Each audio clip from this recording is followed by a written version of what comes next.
Hi, everybody. We are reading chapter 26 of The Miraculous Journey of Edward Tulane by DiCamillo. And here's the picture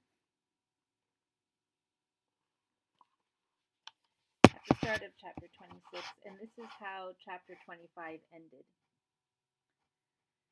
Edward was the lone contrarian. He prided himself on not hoping, on not allowing his heart to lift inside of him. He prided himself on keeping his heart silent, immobile, closed tight. I am done with hope, thought Edward Tulane. And then one day at dusk, right before he closed the shop, Lucius Clark placed another doll on the shelf next to Edward. Chapter 26. There you are, milady. Meet the rabbit doll, said Lucius. The doll mender walked away, turning out the lights one by one. In the gloom of the shop, Edward could see that the doll's head, like his, had been broken and repaired. Her face was, in fact, a web of cracks. She was wearing a baby bonnet. How do you do? She said in a high, thin voice. I am pleased to make your acquaintance. Hello, said Edward. Have you been here long? She asked. Months and months, said Edward, but I don't care. One place is the same as another to me. Oh, not for me, said the doll. I have lived 100 years, and in that time I have been in places that were heavenly and others that were horrid. After a time you learn that each place is different, and you become a different doll in each place, too, quite different. 100 years, said Edward. I am old. The doll mender confirmed this. He said as he was mending me that I am at least that, at least 100. At least 100 years old. Edward thought about everything that had happened to him in his short life. What kind of adventures would you have if you were in the world for a century? The old doll said, I wonder who will come for me this time. Someone will come. Someone always comes. Who will it be? I don't care if anyone comes for me, said Edward. But that's dreadful, said the old doll. There's no point in going on if you feel that way, no point at all. You must be filled with expectancy. You must be awash in hope. You must wonder who will love you, whom you will love next. I am done with being loved, Edward told her. I'm done with loving. It's too painful. Pish, said the old doll. Where is your courage?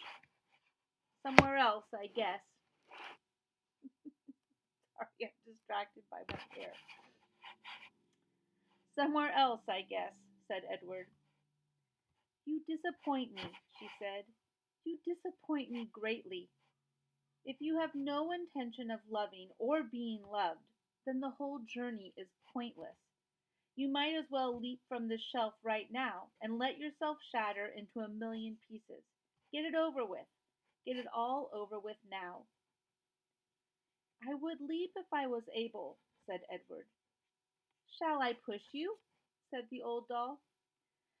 No, thank you, Edward said to her. Not that you could, he muttered to himself. What's that? Nothing, said Edward. The dark in the doll shop was now complete.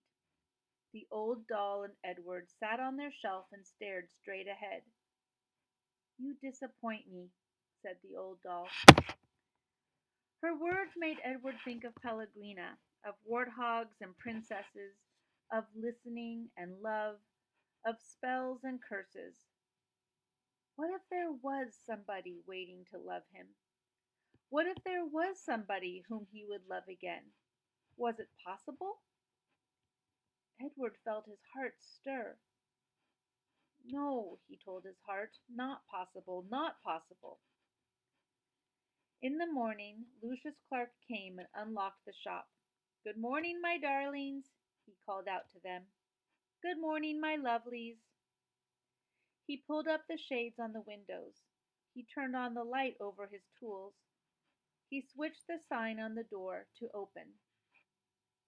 The first customer was a little girl with her father. "Are you looking for something special?" Lucius Clark asked them. "Yes," said the girl. "I am looking for a friend." Her father put her on his shoulders, and they walked slowly around the shop. The girl studied each doll carefully. She looked Edward right in the eyes. She nodded at him. "Have you decided, Natalie?" her father asked. "Yes," she said. "I want the one in the baby bonnet." "Oh," said Lucius Clark, "you know that she is very old. She is an antique." "She needs me," said Natalie firmly. Next to Edward, the old doll let out a sigh. She seemed to sit up straighter. Lucius came and took her off the shelf and handed her to Natalie.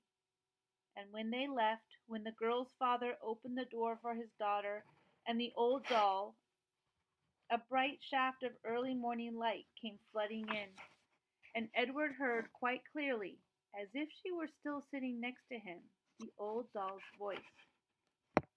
"Open your heart," she said gently.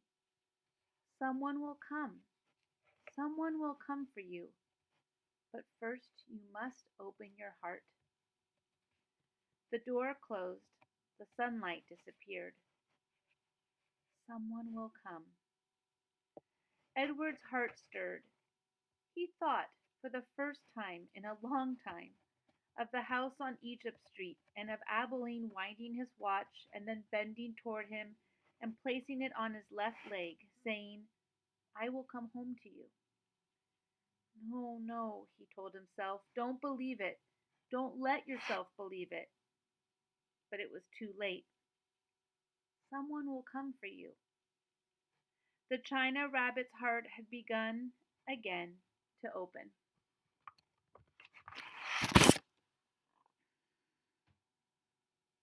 Ah!